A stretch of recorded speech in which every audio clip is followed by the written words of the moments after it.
Oui, moi je suis né à Saint-Hippolyte, sur le boulevard des Hauteurs, la rue Richer.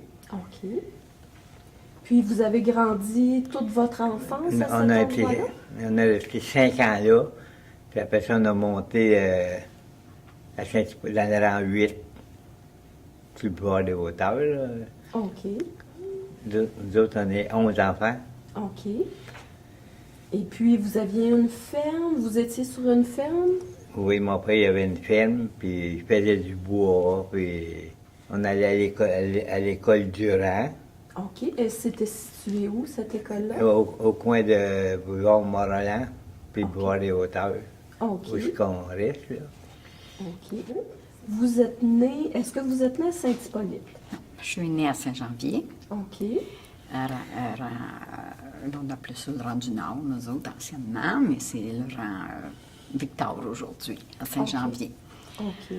Et puis tout près de l'autoroute, parce que j'ai connu, quand je me suis mariée, l'autoroute se faisait au ras de notre maison, tout près. Votre maison n'a pas été démolie par l'autoroute? Non. OK. C'est passé, ils ont pris des terres un petit peu à côté, puis mais nous autres, on était d'une famille de 13 enfants. Et puis, je suis la 7e, mais il y a 6 garçons avant moi. OK, je suis la plus vieille. Et puis, on est 12 vivants encore. Est-ce que votre famille a été touchée un peu par l'expropriation? Oui. Ils ont été obligés de partir. Parce qu'ils embarquaient sur les terres. Puis, mon père était né à Saint-Janvier, tout près qu'on restait quasiment, à peu près 1000. Et puis, lui, c'était précieux. Et puis, quand il a été un peu touché par les gens qui venaient planter des poteaux sur sa ferme, dans les champs, il dit non, je reste pas là parce que nous autres, on fait le grain, on fait l'avoine, tout ça. Là. Et puis, il dit, ils vont tout défaire nos champs. Puis, donc, vous vous rencontrez, vous vous mariez dans les années? On se rencontre quand mon frère s'est marié avec sa sœur jumelle. Elle est fiançaille de sa sœur. Lui, il avait 23 ans, moi j'avais 18 ans. Et puis là, il dit « Oh non, je ne peux pas me faire prendre par un autre, là, parce que lui, il me guettait. » Et puis là, il y avait ses amis qui étaient à cette fête-là, aux fiançailles de mon frère et sa sœur, le plus vieux, avec sa sœur jumelle. Et puis là, on a commencé à sortir ensemble après ça. Et puis, en 1 an et 3 mois, on s'est mariés en 60. Et puis, ça a commencé de même nos fréquentations. Lui, il avait acheté une terre à Saint-Hippolyte sur le chemin Mont-Roland, on appelait le rang 8 avant. Et puis, il a acheté une ferme. Et puis, c'était juste, pas pour cultiver, là, mais il coupait un peu le foin, des choses de même, les grandeurs qu'il y avait, pas cultivables. Là. Et puis, il a bâti sa maison lui-même, avec un cheval, puis le salage, puis charriait la roche, puis il a tout fait ça. Puis il l'a monté lui-même avec un petit peu d'aide d'un des amis qu'il connaissait, des M. Goyer.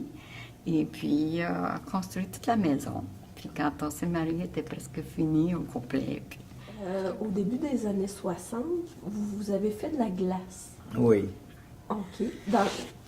Comment ça? Vous aviez une entreprise de j'avais commencé je faisais la glace sur les lacs. En 57, 55. En 55. Avant de me marier. J'ai fait de la glace 5 ans avant de me marier.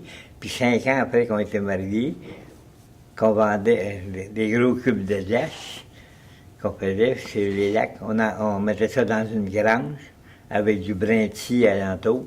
OK. Pour la conserver pour l'été. Puis là, les fins de semaine, les touristes montaient, puis je débitais ça en petits cubes de glace, puis je passais ça de porte en porte. OK.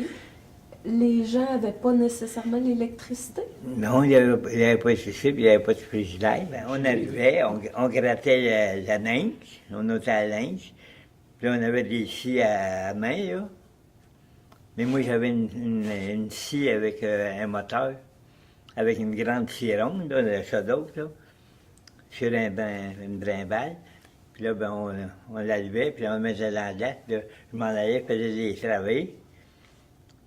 Des fois, deux blocs de large, ça donnait 2 pieds, 4 pieds de large. Je faisais 3 rangées. Puis là, après ça, sur l'autre bord.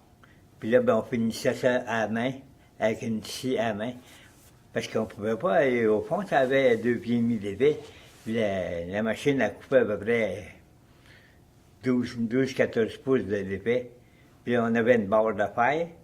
On faisait 2 traits assis. Puis là, ben, on rentrait dans les joints, puis avec les barres de fer, on faisait dans le joint, puis là, la glace en dessous, elle se tranchait comme une vitre.